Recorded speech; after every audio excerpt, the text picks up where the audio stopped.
Well, peeps, we're in the shed. Thankfully the sheep come in here and they can have their hay in here, look.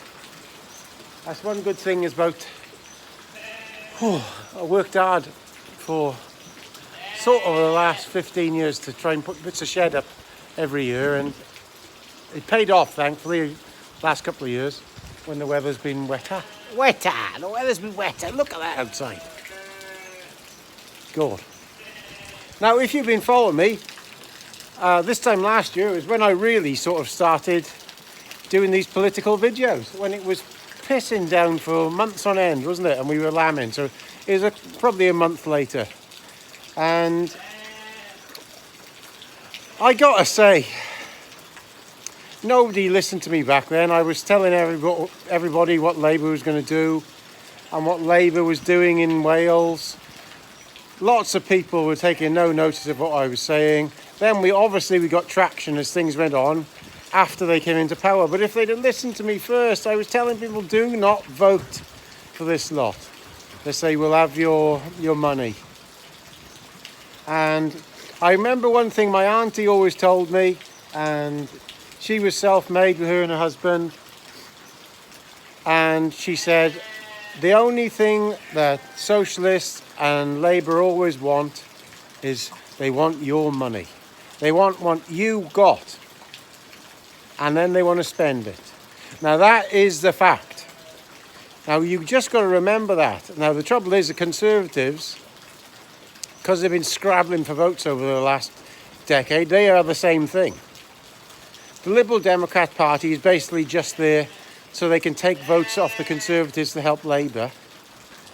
That's what all they were. That's all it is, really. It's so one lot of votes goes there, it takes us off one of the other parties. Now, perhaps at the moment we might have a bit of more joy with reform. Let me turn around so that light isn't in there. With reform, but don't be assured of that, because the British establishment has survived because they're ruthless. They are absolutely ruthless. They'll just go to war on the whim just to do something. So if you think they won't do something to stop reform or Mr. Farage getting in at the next election, you've got another thing coming. They will use any trick, anything, and I mean anything. And don't you be surprised if the same thing doesn't happen to Farage that was tried with Trump a while back, before the election. Can't mention it, but you know what I mean. Now, it's sad. It really is sad. And I'm not just saying this because, like I said, as a farmer, I'm not out all the time. But when I go out for watch the rugby or some funeral or wedding or whatever, everybody says the same thing to me. Now, I don't know, is it just because I talk on here, people know I'm open to anybody's thoughts, even whatever side you're on. And they'll just say stuff to me that they don't say to normal people because they know I'm not judgmental like that. And I have normal people coming up to me talking about the same stuff as I talk to on here. It's not just me. People are scared. I know I say this all the time. They are terrified of saying something that will be put on social media, and they'll be basically harassed out of their job or cancelled from their job, especially if they work in the civil service in some way. It's like I say, it's 1984 stuff. You must obey the party. That's what is going on. Now, another thing I'm noticing people are saying to me is they are really, really worried for their country. Now, the big cities in the UK, they're no longer us. And that's the only way I can say it. You all know what I mean. We don't even want to travel there. Because when we go there, it's just an alien world. It's like being in some shithole in Saudi Arabia, not Saudi Arabia, in Africa, or you know where I mean. They're just where you're not safe. It's not safe. You can't go anywhere. You can't go anywhere for fear of being stabbed. And it's like a curfew at night. The gangs have got a curfew on Birmingham and London and Liverpool, all them things. They curfew everybody in their houses at night. And it's a self-curfew because people know they can't be out. You cannot be in that one area if you're from that area, or you'll be stabbed or something. And London, I heard this the other day, London is the most dangerous city in the world. It's more dangerous than New York. And I think I put a video up here beginning of last year that showed that there was statistics that come out about stabbings in London. These are not deaths, but stabbings. I think it was either 27 or 22,000 stabbings per year in London. That's not deaths, but just stabbings where people are still alive. 22,000. I'm sure it was 27,000, but I better go on the bottom side. I think that was in 2018, I think. I think so. Crazy stuff. No, maybe 2016. It's between there sometime. And I see a discussion earlier on when I was having breakfast on Mr. Jeremy Vile, and they were talking about stabbings in school. So they're talking about having metal detectors, blah, blah, blah, blah. And the one thing they didn't mention, what is the cause of it all? Importing the savages. You're importing savages who have no idea of the rule of law. They don't care where they come from. The knife is what is used.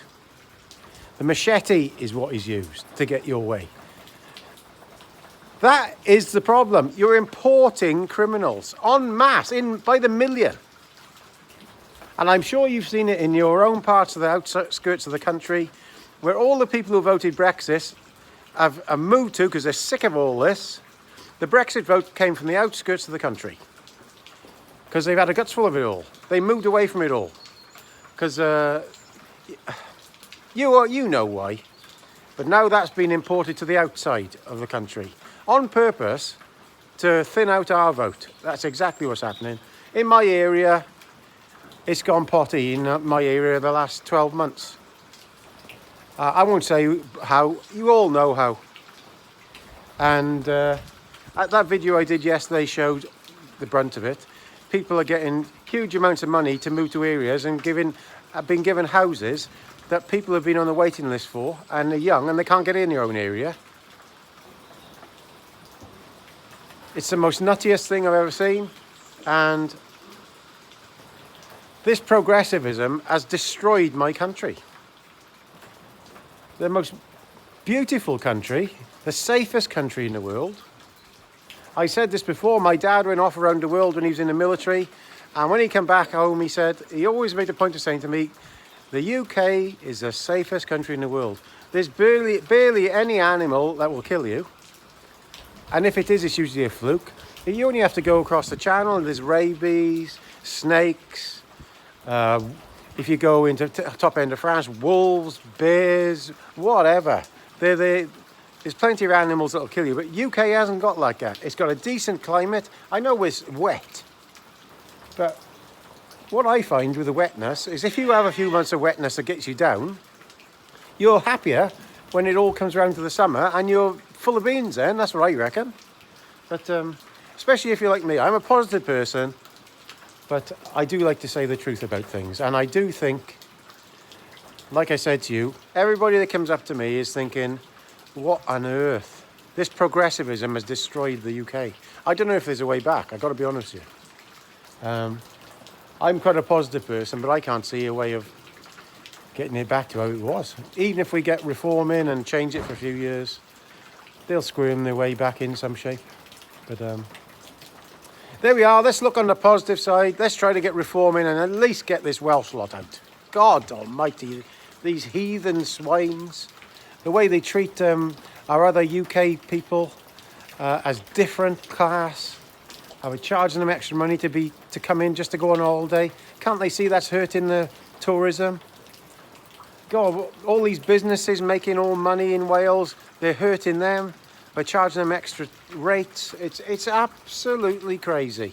The people in charge are commies, and they don't understand the real world because they've only ever worked in the civil service. They've no understanding of the real world. And a good day's work for them is creating about 100 non-jobs. That's all it is, spending our money. So there's my bit of a talk for today. And please comment, rate and subscribe down here. Press that button, and it doesn't cost you anything, and it helps me out a lot. Because YouTube are definitely on my back. They put my subscriber account, it hasn't moved for over a week, and that's not normal. So, ta-da.